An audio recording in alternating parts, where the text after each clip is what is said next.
Hi everybody, school academy में आपका स्वागत है। मैं हूं धीरज सर। आज हम डिस्कस करेंगे 12th स्टैंडर्ड के इंग्लिश इस सब्जेक्ट के पेपर पैटर्न पर। दोस्तों, आज महाराष्ट्र स्टेट बोर्ड ने पेपर पैटर्न जारी किया है। पेपर पैटर्न काफ़ी क्रिएटिव। यहाँ 4 सेक्शन दिए गए हैं आपके सिलेबस में। मैंने अपने एन एस्ट्रोलॉजर डे पार्ट 1 इस वीडियो में सिलेबस पर डिस्कस किया था। आपके इंग्लिश के सिलेबस में 4 सेक्शन हैं। इसमें से आज हम प्रोज सेक्शन पर डिटेल डिस्कस करने वाले हैं। तो चलिए जानते हैं पेपर पैटर्न कैसा रहेगा। पहले हम आपको बता दें, क्वेश्चन 1 का जो फर्स्ट एक्सट्रैक्ट या पैराग्राफ है वो सीन पैसेज रहेगा, यानी वो किताब में से रहेगा। वो करीबन 275 वर्ड्स से 300 वर्ड्स तक रहेगा। काफ़ी बड़ा पैसेज है। उसे पढ़ने के लिए आपको फास्ट रीडर बनना पड़ेगा, नहीं तो आपका टाइम मैनेजमेंट नहीं हो पाएगा। आपकी किताब में प्रोज सेक्शन में 8 चैप्टर्स कुछ इस तरह से दिए गए हैं।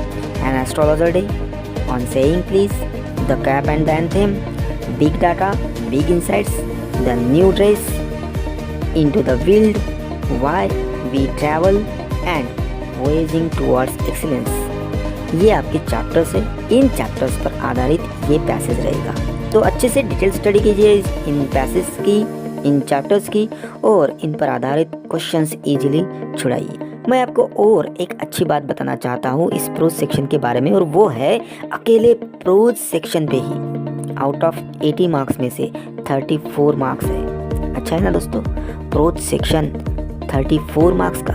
आइए जानते हैं ये 34 मार्क्स कैसे डिवाइड होते हैं। तो क्वेश्चन 1 में ए और बी ऐसे 2 पार्ट हैं। क्वेश्चन 1 ए में आपको एक एक्सट्रैक्ट दिया जाएगा जिस पर कुछ एक्टिविटीज पूछी जाएंगी जो आपको कंप्लीट करनी है, और ये एक्सट्रैक्ट 12 मार्क्स का रहेगा। ये कोई नई बात नहीं है, लेकिन सब क्वेश्चन को यानी A1, A2, A3, A4, A5 और A6 इनको इक्वल मार्क्स रहेंगे, यानी सभी को 2 मार्क्स इक्वली कैरी हो जाएंगे। तो आप कहेंगे A1 में क्या पूछा जाएगा।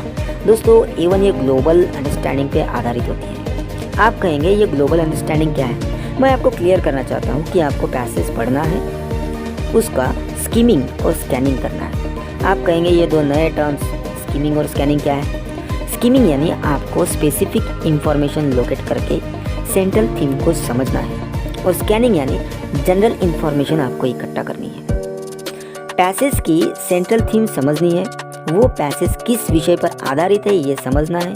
ये आपको ईच और एवरी पैराग्राफ में करना है। अभी आपको पैसेज की थीम समझने के बाद और स्पेसिफिक इंफॉर्मेशन को अंडरलाइन और समझने के बाद आपको पूरे पैसेज पर ट्रू और false, correct the statement, give correct reason, complete the statement, fill in the blanks या सीक्वेंसिंग में लिखिए, ऐसे क्वेश्चन पूछे जा सकते हैं जो ओवरऑल पैसेज पर आधारित होंगे। उसे ही ग्लोबल अंडरस्टैंडिंग कहते हैं। दिखने में ये जितना इजी लगता है उतना ही टाइम पास करने वाला A1 ये क्वेश्चन है। हम आगे चलते हैं A2 की तरफ। इसमें कॉम्प्लेक्स फैक्चुअल क्वेश्चन पूछे जाते हैं जो स्पेसिफिक इंफॉर्मेशन पर आधारित होते हैं। ये आपकी माइंड मैपिंग इस स्किल पर आधारित है। वो कैसे, मैं बताता हूँ।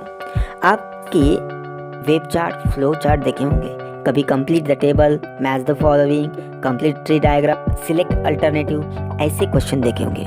इन्हें ही कॉम्प्लेक्स फैक्चुअल क्वेश्चन कहते हैं। ये काफ़ी इजी है लेकिन हमेशा कंफ्यूजिंग में ले जाती है। अब हम चलते हैं A3 की तरफ। ये इन्फरेंस, इंटरप्रिटेशनल या एनालिसिस पर आधारित होते हैं। ये ज़्यादातर guess the meaning, deduce, infer, to take out the meaning according to the extract या टेक्स्ट पर आधारित होते हैं। अगर आपको पैसेज समझ में आता है तो आप गेस कर सकोगे। जैसे एन एस्ट्रोलॉजर डे में पूछा गया है, an astrologer has changed his appearance and his persona when he arrived in the city.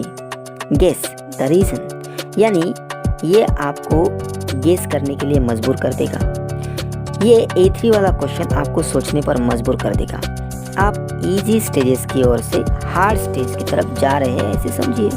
हम आगे बढ़ते हैं A4 की तरफ। ये क्वेश्चन तो पर्सनल रिस्पॉन्स पर आधारित है। आपको आपके views, opinions, ideas, similar situations और इमेजिनिंग एक्सेट्रा को एक्सप्रेस करना है, लिखना है। इसमें आपको सेल्फ एक्सपीरियंस, पैरेलल एक्सपीरियंस को बताना है। आपके views, opinions, ideas, reaction, response, agree, disagree, suggestions, solutions, remedies, measures, steps, draw conclusion, give reason, impact, influence, effect, comment या आपको क्रिटिसाइज।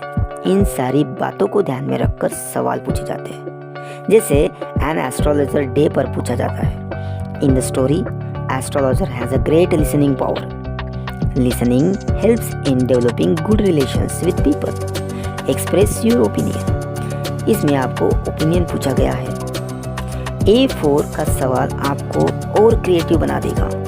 हमारा अगला A5 सवाल लैंग्वेज स्टडी पर आधारित है। आप पैसेज पढ़ते हैं तब आपका ग्रामर के साथ भी रिलेशन आ जाता है, जिसे हम लैंग्वेज स्टडी कहते हैं। इसमें डू एज डायरेक्टेड यानी जैसे कहा गया है वैसे करो। Pick out the correct alternatives यानी सही ऑप्शन चुनिए। ट्रांसफॉर्मेशन यानी कन्वर्ट कीजिए। जैसे एक्टिव वॉइस होगा तो आपको पैसिव वॉइस में कन्वर्ट करना होगा, डायरेक्ट होगा तो इनडायरेक्ट में ट्रांसफ़र करना होगा, इसमें कुछ एडिटिंग भी करना होगा। ईच क्रिएटिविटी 1 मार्क्स की है तो 2 क्रिएटिविटी पूछी जाएगी। ये सवाल ग्रामर पर आधारित है। वैसे ही अगला A6 सवाल ये वोकैबुलरी पर आधारित है। अच्छी कम्युनिकेशन स्किल के लिए आपके पास ज़्यादा से ज़्यादा वोकैबुलरी होना जरूरी है। उसकी डेवलपमेंट के लिए वोकैबुलरी पर क्वेश्चन पूछा गया है। इसमें 2 एक्टिविटीज़ दी जाएगी और वो ईच 1 and 1 मार्क्स की रहेगी यानी 2 मार्क्स की। इसमें word register, cross word puzzle या riddle, fill in the blanks, find a word, match the pair, word type और फॉर्म, 1 वर्ड एक्सेट्रा ये पूछे जाते हैं, जो आपके दिमाग को टफेस्ट काम देता है। ये तो हो गया कंप्लीट पैराग्राफ पर पूछे जाने वाले सवाल, जिसमें A1 ग्लोबल अंडरस्टैंडिंग 2 मार्क्स के लिए पूछा जाएगा। A2 complex factual question 2 marks के लिए है। A3 इन्फरेंस इंटरप्रिटेशन एनालिसिस के लिए 2 मार्क्स के लिए पूछा जाएगा। A4 पर्सनल रिस्पॉन्स के लिए 2 मार्क्स के लिए रहेगा। A5 लैंग्वेज स्टडी पर आधारित है, ये भी 2 मार्क्स के लिए रहेगा। और A6 वोकैबुलरी डेवलपमेंट पर है, ये भी 2 मार्क्स के लिए पूछा जाएगा। अभी क्वेश्चन 1 के B पार्ट की तरफ चलते हैं। ये नॉन टेक्सचुअल ग्रामर पर आधारित है, यानी बाहर से ग्रामर पूछा जाएगा, जिसमें B1 डू एज डायरेक्टेड पर आधारित होता है, जो 3 मार्क्स के लिए है। Generally preposition, article, narration etcetera इस ग्रामर का ज़्यादा यूज होता है। B2 ये स्पॉट द एरर के लिए पूछा जाएगा। जैसे ही रीड ए नॉवेल टुडे, ये सेंटेंस है, इसमें कॉमन एरर आपको ढूंढकर सही करके फिर से लिखना है, यानी ही रीड्स अ नॉवेल, ये आंसर हो गया। इसमें कॉमन मिस्टेक मेन वर्ब को यस या ईएस एडिंग लगाना था, तो जो हमने लगा दिया है। तो ऐसे क्वेश्चंस पूछे जाते हैं बी पार्ट में। अभी तक हम 16 मार्क्स पर डिस्कस कर चुके हैं। क्वेश्चन 2 में जहाँ 3 पार्ट्स हैं, ए, बी और सी। फर्स्ट जो पैसेज है वो 12 मार्क्स का है, लेकिन ये पैसेज अनसीन है। ये पैसेज किताब में से नहीं होगा।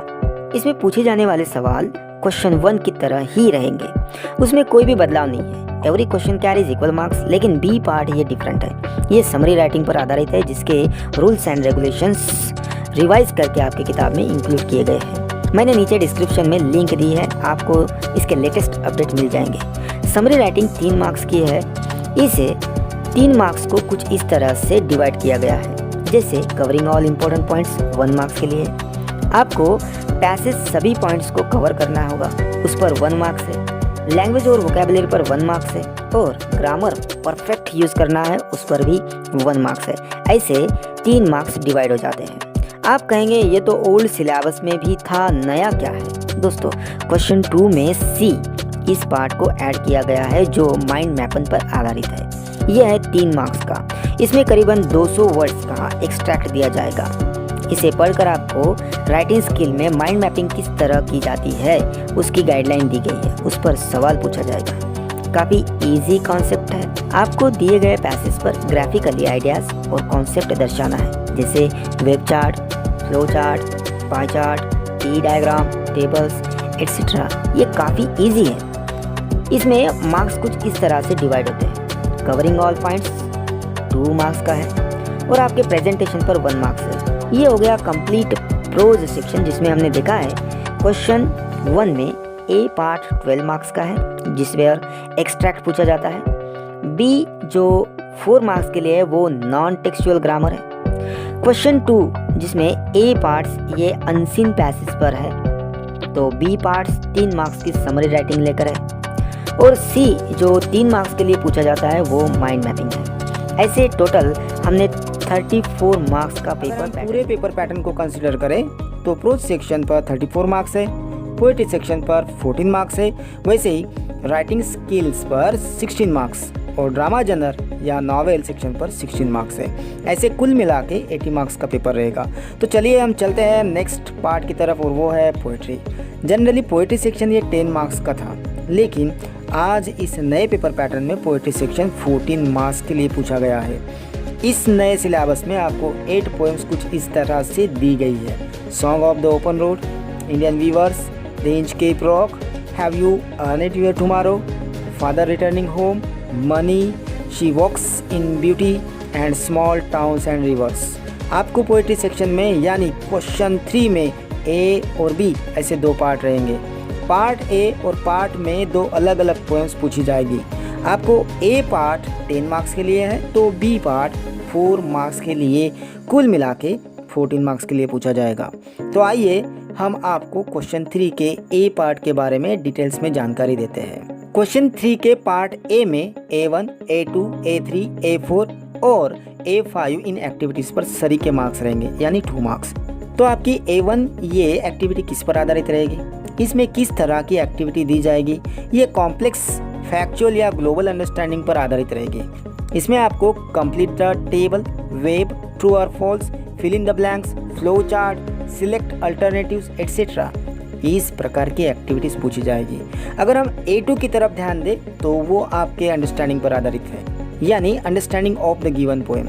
इसमें आपको पोएम की सेंट्रल थीम को समझना है, उसी पर आधारित एक्टिविटीज़ पूछी जाएगी, जैसे preparing the sequential order, chronological order, activities on the content of the poem etcetera. इसी पर आधारित आपको A2 में एक्टिविटीज़ रहेगी।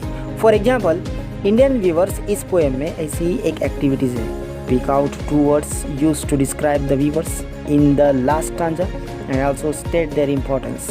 दोस्तों इसमें आपको वीवर्स को डिस्क्राइब करने वाले 2 वर्ड्स ढूंढकर उसके इम्पोर्टेंस को लिखना है। दोस्तों नेक्स्ट एक्टिविटी A3 में आपको आपके views, opinions, ideas, similar situations और आपकी इमेजिनेशन को एक्सप्रेस करना है, यानी ये A3 क्वेश्चन पर्सनल रिस्पॉन्स पर आधारित रहेगा।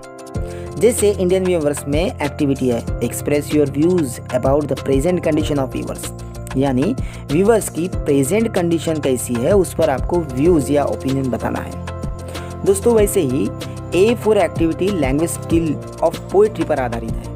इसमें rhyming scheme, rhyming words, figure of speech, explanation, picking out, preparing etcetera, इन पर एक्टिविटी पूछी जाएगी।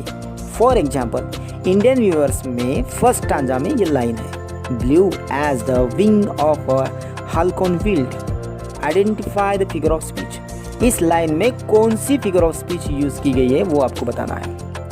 नेक्स्ट जो A5 एक्टिविटी पोएटिक क्रिएटिविटी पर आधारित है, यानी आपको दिए गए पोएम की तरह आपको नया पोएम का स्टांजा बनाना है।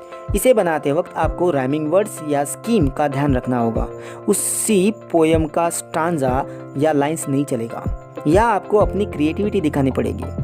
दोस्तों हम आगे बढ़ते हैं बी पार्ट की तरफ। क्वेश्चन 3 के बी पार्ट में आपको अनदर पोएम पर एक्टिविटी दी जाएगी, जिसमें डू एज डायरेक्टेड, यानी जैसे इंस्ट्रक्शन दिया है वैसे ही आपको एक्टिविटी करनी होगी। B1 ये theme and central idea of the extract पर आधारित रहेगी। इसमें पोएम की सेंट्रल थीम कौन सी है, वो किस सब्जेक्ट पर आधारित है, उसके फीचर्स कौन से हैं, ये आपको 2 मार्क्स के लिए पूछा जाएगा।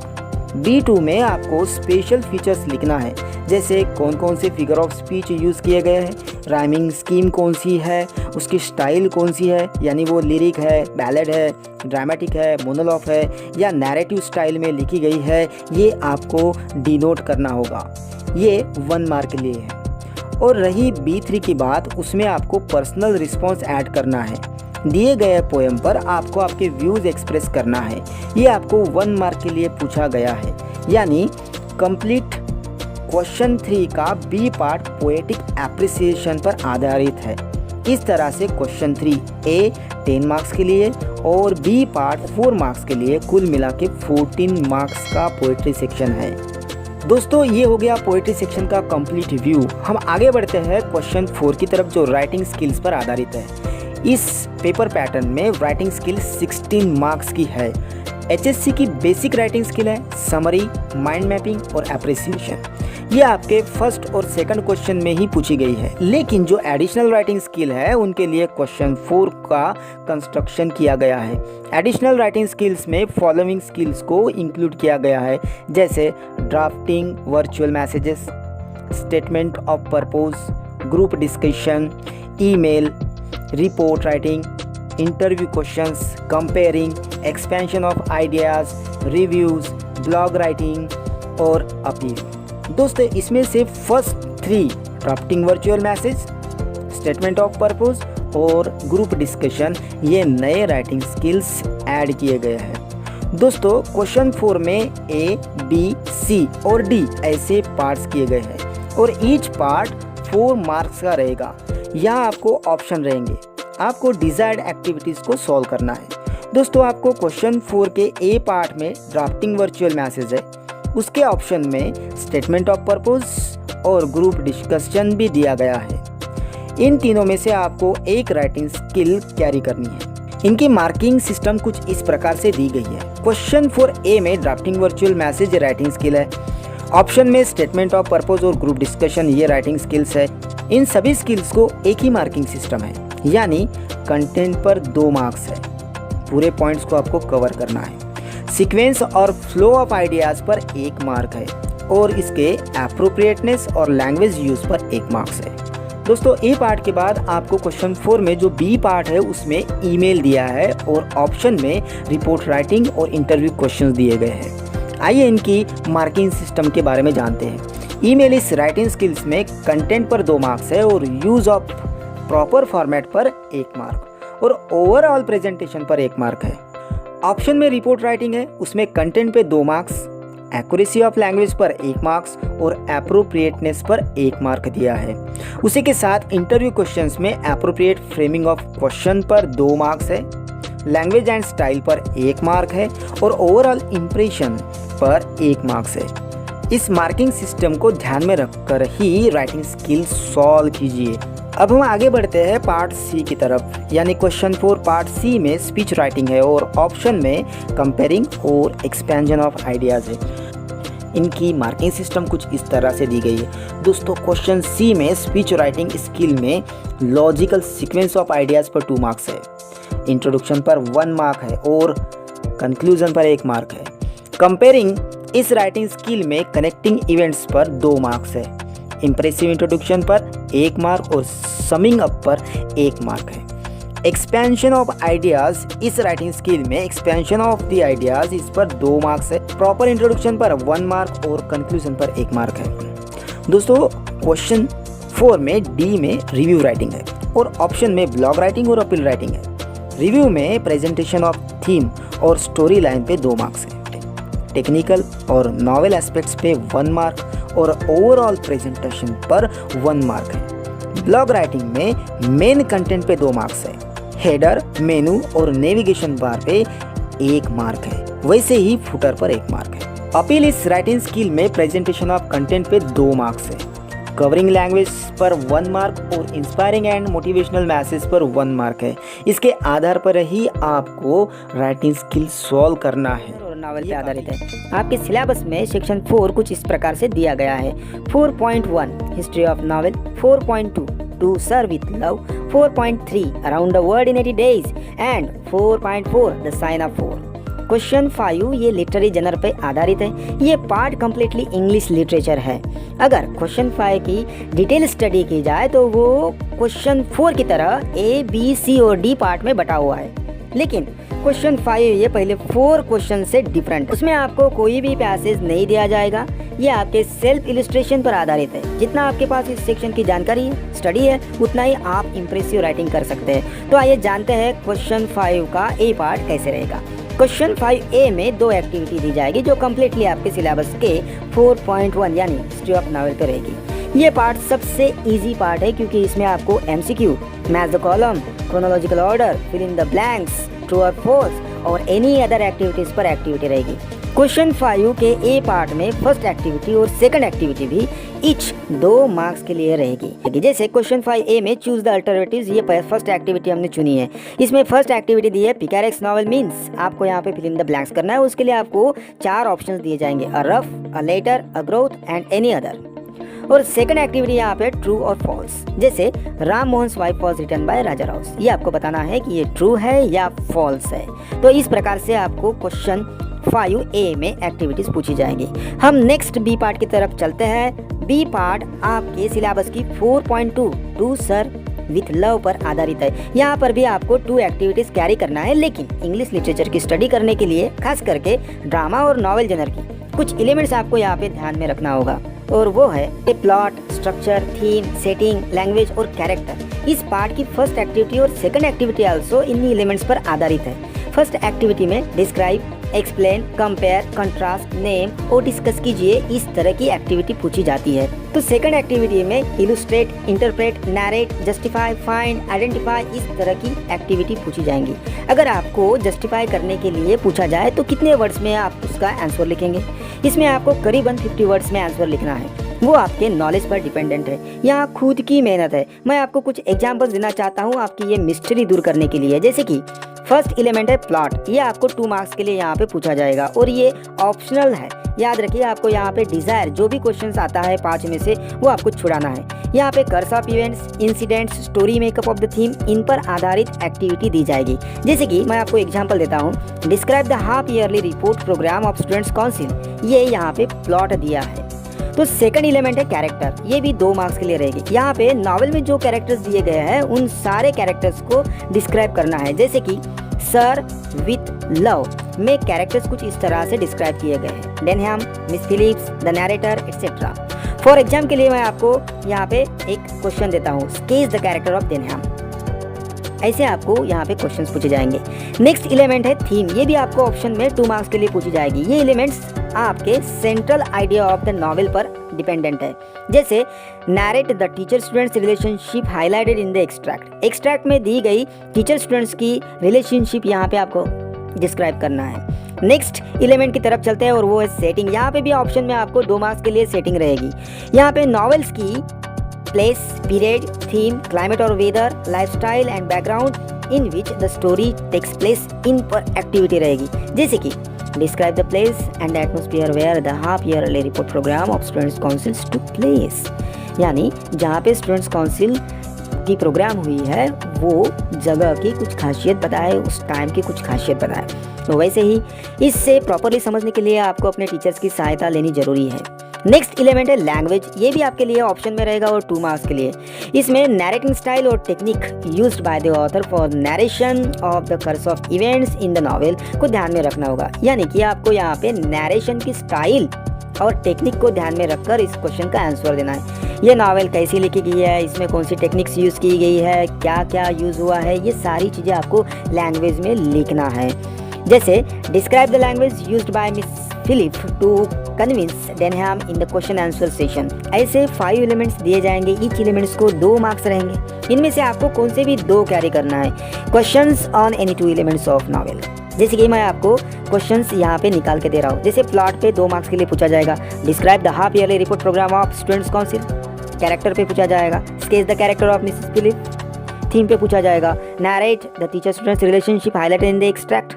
सिमिलरली सेटिंग पे भी पूछा जाएगा, describe the place and the atmosphere where the half yearly report programme of students councils took place.